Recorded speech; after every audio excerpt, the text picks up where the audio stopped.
سلام رو جوی زحمت فاطمه روزا شب تقیوا منو فرش دول ناناف دل فاطمه روزا شب خانه خودست قلب و زمان فاطمه من یود آیا حدیث زن و دنیا بودی بیا مدوری ارجی بیکن نفسنا تمام فاطمه بهشتی نفو یسد یوفی لحوا بجو میرمی جوکا بهشت نگفید سما فاطمه میگی آد بیبوگاری راز قیامت دانیمان شعرم یسبودی مسبیچی ما فاطمه محشرین روزنم یو نفسی زنن کاری برو حشری طلب یکن امتی یا فاطمه حشری طلب یکن امتی یا فاطمه اللهم صل على محمد وآل محمد وعجل İnşallah her şey olur.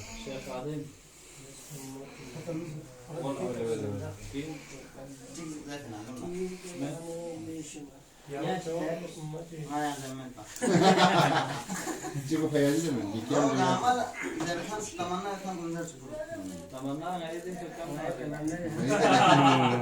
Neydi mezar kan bu? زبردست آره مزاج کرد اکثریت Ya tetaba. Yatsan orayı da isal ya var. Kim bu diyor? Ben yukarı geldim ola. Seden alto sumetin ala sul takame ya Resulallah ya nanam zina inir gakane ya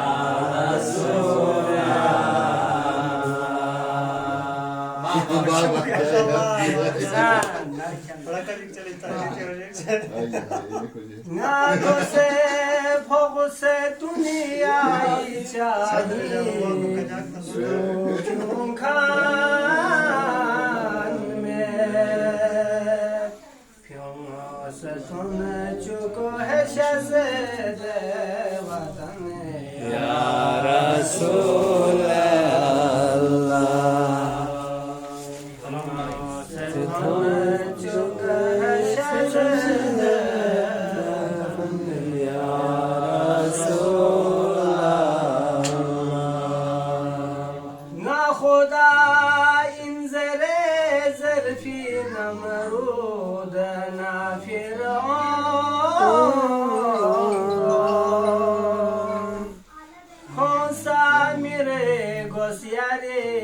Kavşekane ya Resulallah Samire gosa yari kavşekane ya Resulallah Gyunka salle yani Allah fakhri fakhri yari şani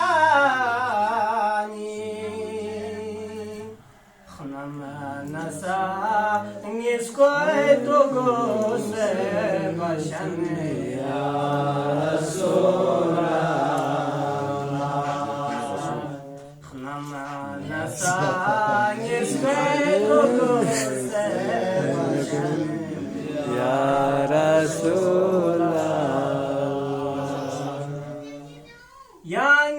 خاصتوں کو شخص نہ امت ناراد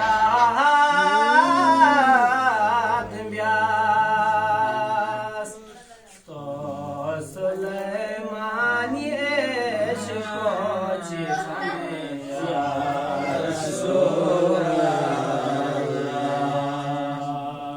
تو سلیمانی عشق و جیخانے یا رسول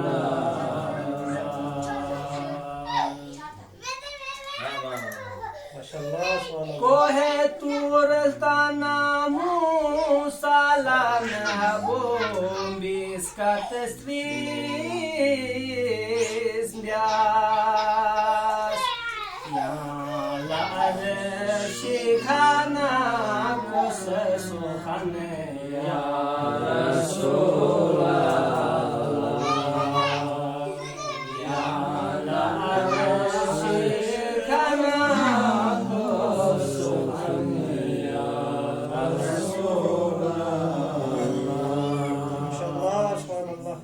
Stodeka bene yangi Isa Masih dug se barçamla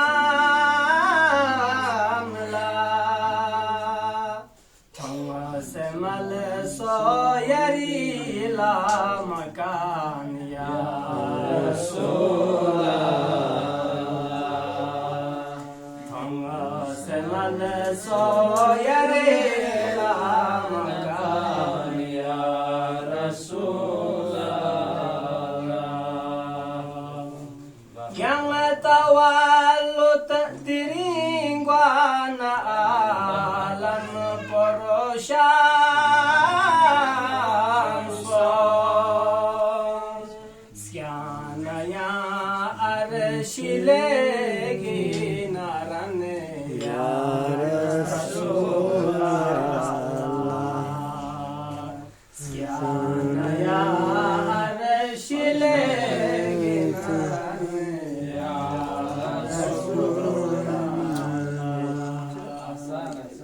Nadio vole beteler gelle fongir gelle fo kabul ya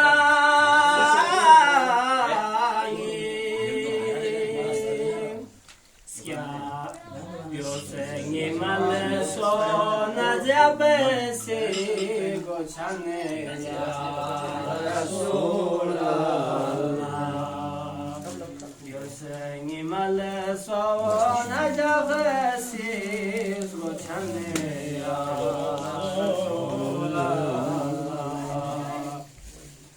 Kam tarin asin nase yani zakir gocho Mio lagwetengi kachone la khone ya Rasulallah